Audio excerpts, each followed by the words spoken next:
नमस्कार संगीता ब्लॉग को आपण मानक अनेक अनेक स्वागत। आज मु बनैबी बिना पियाज रसुण रे 10-15 मिनिट रे बनी जाउथिबा बोट जाई आलू कखार रही तरकारी खाइबा को बहुत स्वादिया लागिवो। आपण माने भी जदी एही परि बनैबा को चाहुचंती ताहाले मोर ए वीडियोटी लास्ट रे निश्चय देखिबे।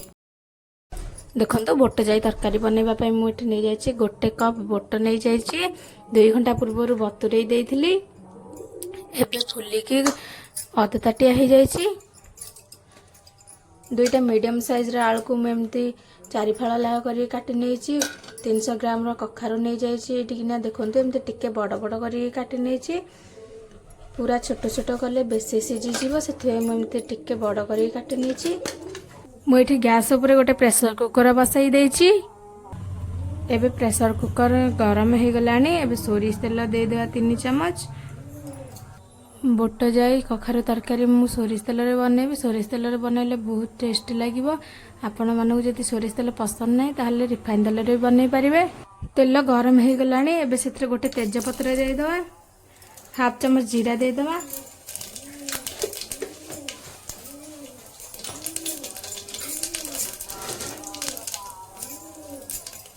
एबे टिके मिसै देवा। एबे जीरा फुटी गलानी। टमाटो टमाटो तेल सह मिसई दबा।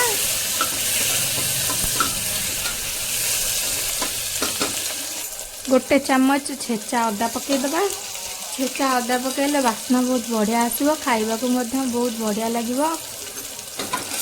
मिसई दबा।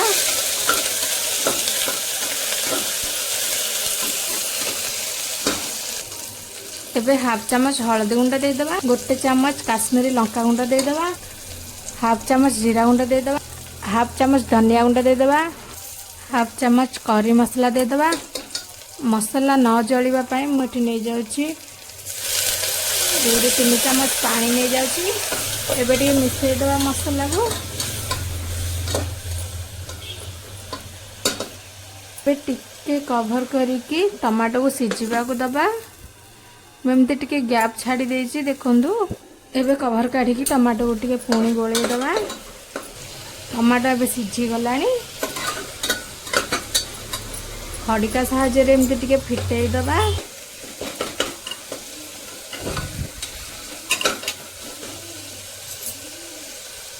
देखंतु मसाला एबे तेल छाड़ीबा आरंभ कलानी। एबे सेथिरे जाई दे दबा, बोट जाई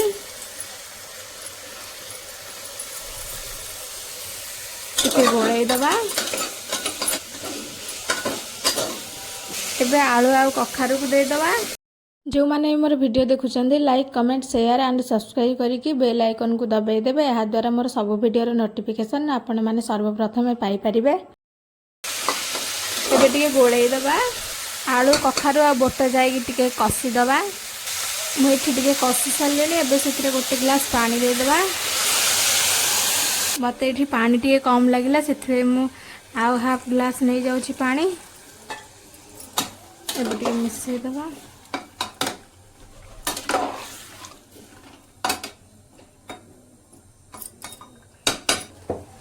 एबे हाफ चम्मच लूण पकई दूची। टिके गोले की कवर कर दबा। गोटे हुइसिल आसीबा जाय वेट करबा।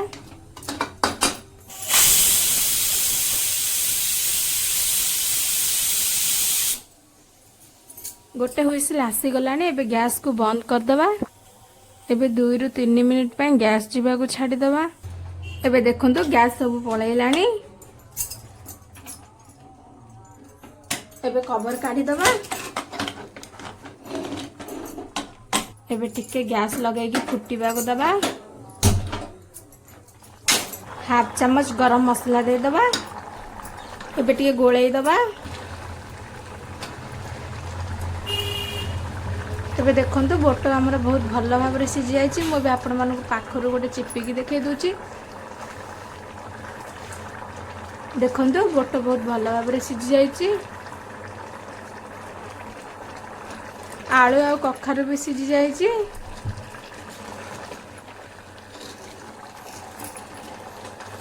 देखंतु आलू भी सिझी जायछि, कखारू भी सिझी जायछि। ତରକାରୀଟା ବହୁତ ବଢ଼ିଆ ବାସ୍ନା ଆସୁଛି। ଆପଣମାନେ ବି ଥରେ ଏମିତି ବନେଇକି ଖାଆନ୍ତୁ। ଆଉ କେମିତି ଲାଗିଲା ମୋତେ କମେଣ୍ଟରେ ଜଣାଇବାକୁ ଜମା ହିଁ ଭୁଲିବେନି। ଏବେ ଗ୍ୟାସ୍ ଅଫ୍ କରିଦେବା।